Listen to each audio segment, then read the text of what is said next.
Yo, what's up everyone, you're back with another video tutorial, and this time it is Illustrator. So let's jump into Illustrator, and this is what we're gonna create. This is a template for Standee, so we're gonna make this one, and let's see how I make it, and you can follow along, and I'll also show you how to make different variant of it. And here they are. I've made pretty much a faux kind of variant of it. So now let's jump in. Click on File, go to New, and let's go with the size of 412 by 790 pixels. The orientation will be like this, and change the color mode to CMYK because we're gonna print it, and click on Create. So here it is. We are with the rectangle. We got this rectangle. So now what I'm gonna do is I'm gonna disable strokes for now, and click on the rectangle tool, and click on the rectangle tool, and go with a width of 412 by 790, something like this. I'm gonna go with which is the size of the artboard, and press OK. So here it is.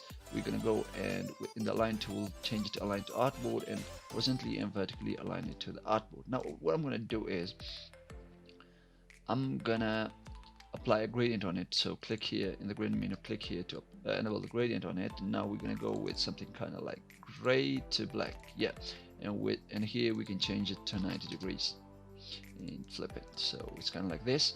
Now what I'm going to do is first of all I'm going to go to select this rectangle we created, go to lock, and lock the selection so it won't bother us. Now after that we're going to create another rectangle, maybe something like this. And now change this color to white so we can see it properly. Okay, now we'll select the curvature tool, click here in the middle to create a point, and after that what we're going to do is just give it something kind of this, like a shape, and delete this one that we created in the middle, and maybe slide it up a little bit, something kind of like this. Maybe let's play with it a little bit. Okay, this is good. Now what I'm going to do is I am going to create another rectangle down here at the bottom.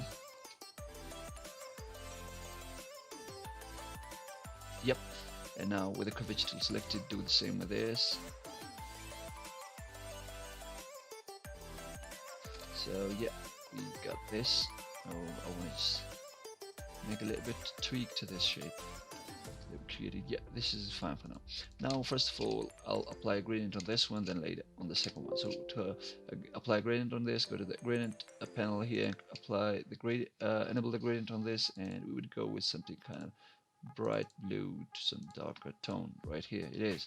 We're going to select the gradient tool and drag it from the right top corner to maybe give it this kind of shading, right? So let's go with this kind of shading. Something like this will work. Okay, after that what I'm going to do is I'm going to select this bottom one, and here again enable the gradient, and this time I would go with some dim kind of white to bright white, something like this, and just drag it from the bottom to the top, and make sure that bright white is here at this corner. Now this is kind of looking pretty good. Now we're going to add some shadings on both these curves. So to do that what we're going to do is use the curvature tool to draw a shape. There it is. So we're gonna with the selection tool selected, we're gonna select both these shapes, the rectangle and this shape that we just created, and with the shape editor tool we're gonna subtract these part of the shape, so we are gonna be left over with these.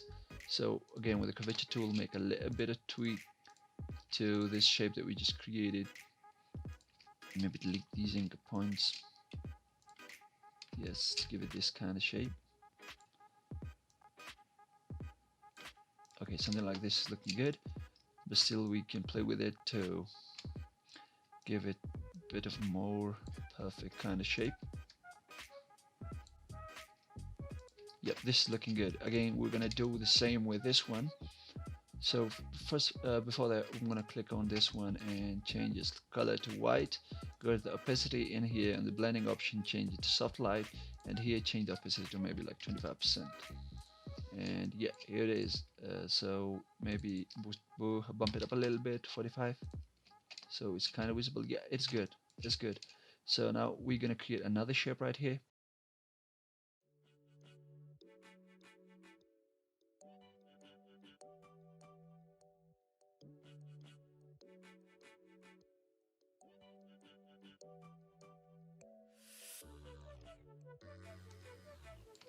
Okay, so this is good, right? What we're gonna do is add a white color to it, and we can go and change this blending option to overlay, and just something like 75% will work. Okay, so now we have a shading here, or I will just change, maybe make this a little bit thinner. Yes, this is good. Now what I'm gonna do is I'm gonna select both these shapes and right click and group them, and after that go to object, lock, and lock these selections so they won't bother us while we're playing with these. Now what I'm gonna do is I'm gonna add some bubbles here on the screen. So right click here on the rectangle tool right here and choose the ellipse tool, and this time we aren't going to go with fills, we're gonna go with strokes instead. So we're gonna select the white stroke, and this time what I'm gonna do is I'm gonna create a bubble something like this, and yeah, now bump up the stroke a little bit, something like 3 will work, and after make it a little bit smaller, make a copy of these while holding Alt and dragging, and make sure you give it different shapes, something like this, and drag another one and make this one a little bit bigger. Yeah, something like this will work. So we're gonna create different ones. So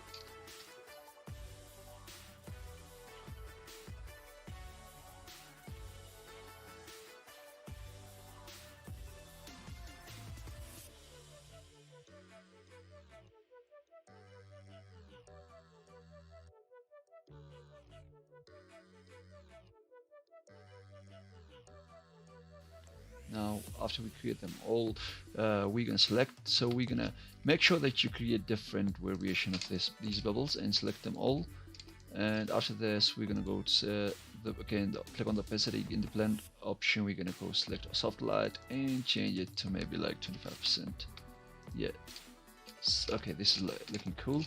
Now after this what we're gonna do is add the text on this. So to do that, what we're gonna do is use this select the text tool. I ain't gonna type anything, so I'm gonna go with some random stuff. So I'll just use this to create some random and maybe go with all caps. Okay, this is a little bit smaller, so I'm gonna drag it and change the color to white. And yeah, this is kind of looking good. I'm gonna stick with the same font anyway.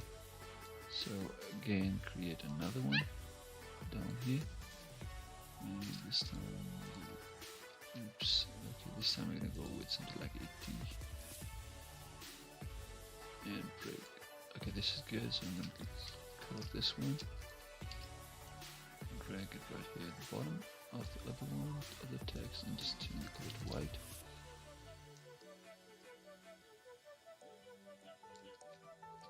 Okay, something like this will work, right? Maybe a bit to the left. Okay, this is looking good. Now we can select both of these and just make them a little bit bigger. And maybe just drag them a little bit to the right. Yeah, this is looking good. Now we're gonna add some random text at the bottom. Make sure the size is like 11 or so. And yep, we've created some random text right here. We're gonna go in the paragraph and align them in the middle, something like this, and maybe a little bit of gap between them, and yeah, and a little bit something like this will work. And this is looking good. Now what I'm gonna do is I'm gonna drag another line, maybe something like this. Maybe it's too big, so I'm gonna cut these part. It's too long, so we're not too big, so I'm gonna just shrink the size of it a little bit, something like this.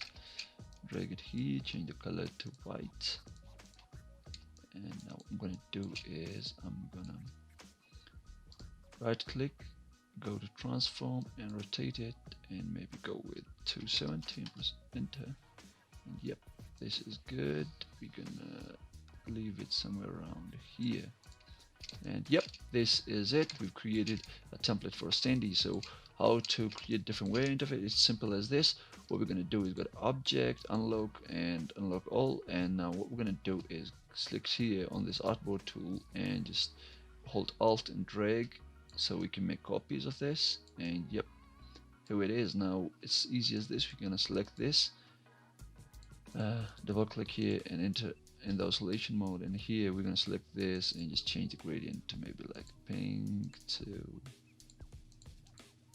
Something kind of like this will work. Okay, let's go with this. So here you can see I create a different variant of it, and you can follow along and make many other for you. So I hope you've learned some few tips and tricks from this tutorial, and if you did, then please drop a like, comment, and subscribe for more content like this, and see you in the next one. Peace.